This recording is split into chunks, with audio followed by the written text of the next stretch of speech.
আজ আমরা রি এবং রিকারের উচ্চারণ নিয়ে আলোচনা করব। বিষয়টি নিয়ে অনেকেই আমাকে আলোচনা করতে বলেছেন এবং এই রিকারের উচ্চারণ নিয়ে কিছু বিতর্কও আছে। চেষ্টা করব সেই বিতর্ক থেকে বেরিয়ে আসা যায় কি না সেটি খোঁজার। দেখুন, প্রথমে লিখে রেখেছি রি নামক বর্ণটি। লক্ষ্য করুন, রিতে কোনো মাত্রা নেই। এটা আমি সচেতনভাবেই লিখেছি। কোনো একটি অভিধান আমাকে দেখাতে পারবেন না যেখানে রি লেখা রয়েছে এবং পাশে মাত্রা দেওয়া রয়েছে। যাই হোক, এবার দেখুন রি দিয়ে একটি শব্দ লিখে রেখেছি, ঋণ। এই যে রি দিয়ে একটি শব্দ গঠিত হলো, এখানে এই রি এর উচ্চারণ কি? এই রি এর উচ্চারণ হচ্ছে পরিষ্কার রয় হ্রস্ব ইকার, ঋণ। অর্থাৎ এই শব্দটিকে যদি আমরা রয়ের হ্রস্ব ই দন্ত ন লিখতাম, উচ্চারণে হুবহু একই হতো। এটুকু পরিষ্কার। সমস্যা শুরু হচ্ছে রিকার থেকে। রিকার আবার বিভিন্নভাবে উচ্চারিত হয়। আলোচনাটি পূর্ণ শুনলেই বুঝতে পারবেন। রিকার যদি শব্দের শুরুতে থাকে তাহলে তার উচ্চারণ কি হয়? রফলা হ্রস্ব ইকারের মতো। বিষয়টি বোঝা গেল না। ধরুন এই যে একটি শব্দ লিখে রেখেছি, মৃগ, হরিণ। তো এর উচ্চারণ যদি আমি লিখি, এটি হচ্ছে বানান, আমি উচ্চারণ লিখছি এবার, মৃগ। দেখুন, ময় রফলা হ্রস্ব ইকার গয় ওকার, মৃগ। অর্থাৎ এই রিয়ের উচ্চারণ হচ্ছে রফলা হ্রস্ব ইকার। এটুকু পরিষ্কার। এবার আমরা আরেকটি শব্দ দেখি। দেখুন, আমি বললাম মৃত। এই যে শব্দটি, এখানেও কিন্তু রফলা হ্রস্ব ইকারের মতো উচ্চারণ হবে এই রিয়ের। আমি যদি এই শব্দটির উচ্চারণ দেখাই তাহলে আপনারা বুঝতে পারবেন। ময় রফলা হ্রস্ব ইকার তয়কার, মৃত। এটুকু হলো। এবার যখন আপনি এই মৃত শব্দের আগে একটি অ লাগিয়ে দেবেন, তখন কি হয়ে গেল বলুন তো?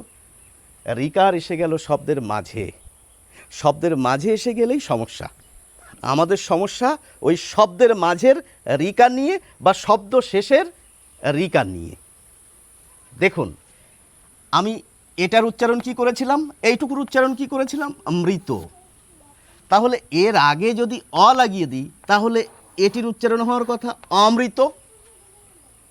কিন্তু এই অমৃত উচ্চারণ আমরা খুব হাতে গোনা কয়েকজন করে থাকি। এই শব্দটির যে উচ্চারণ, বাংলা রীতি মেনে যে উচ্চারণ রীতি মেনে যে উচ্চারণ, সেটি হওয়ার কথা এইরকম, অমৃত।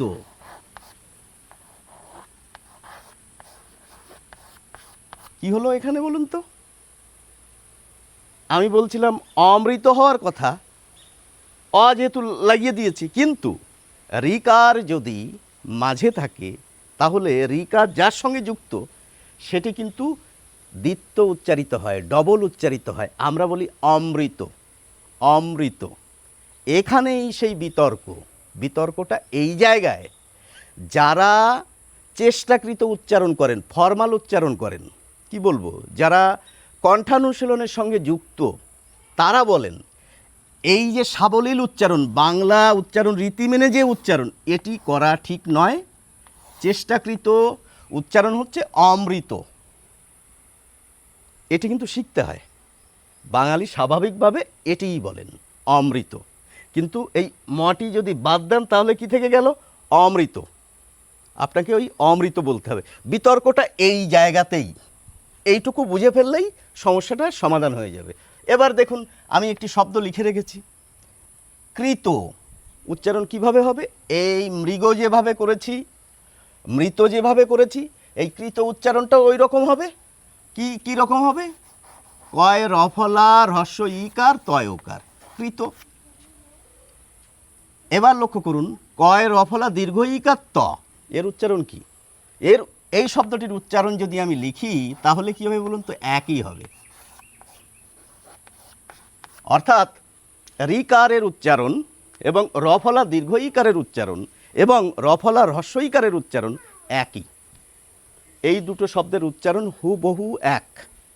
এবার সমস্যা হচ্ছে, দেখুন রিকার প্রথমে থাকলে সমস্যা নেই, রিকার যখন মাঝে এসে যায় তখনই কিন্তু উচ্চারণের সমস্যা। বিভিন্ন জনে বিভিন্নভাবে বলতে শুরু করেন। বি লাগিয়ে দিলাম আগে, এই কৃত শব্দের আগে বি লাগিয়ে দিয়েছি, তাহলে কি হয়ে গেল? স্বাভাবিক প্রবণতা অনুযায়ী যদি উচ্চারণ করি তাহলে এই শব্দটির উচ্চারণ হবে বিকৃত। আমি যদি লিখে দেখাই তাহলে কি হবে বলুন তো? বয়ের হ্রস্ব ইকার ক, কয় রফলা হ্রস্ব ইকার তয়কার, বিকৃত। এটি হচ্ছে বাংলা উচ্চারণ রীতি মেনে যদি উচ্চারণ করি। কিন্তু ওই যে বললাম, চেষ্টাকৃত উচ্চারণ, ফরমাল উচ্চারণ, কণ্ঠ অনুশীলনের সঙ্গে যারা যুক্ত তাদের উচ্চারণের কথা যদি এসে যায় তাহলে বলতে হবে রিকার যদি মাঝে থাকে এই দ্বিত্বটি আসবে না, অর্থাৎ এই কয়ের উচ্চারণ করা যাবে না, বলতে হবে বিকৃত। কিন্তু এই যে কৃত, এর আগে যদি বি লাগিয়ে দিই তাহলে কি হবে? তাহলে কিন্তু এর উচ্চারণ হয়ে যাবে এই ক, বিকৃত।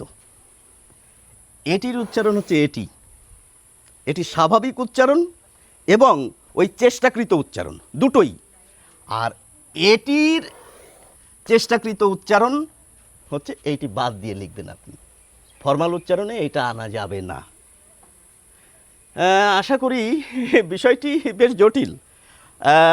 এই বিষয়ে যদি আপনাদের কোনো প্রশ্ন থাকে নির্দ্বিধায় আমাকে করুন, আমি উত্তর দেব।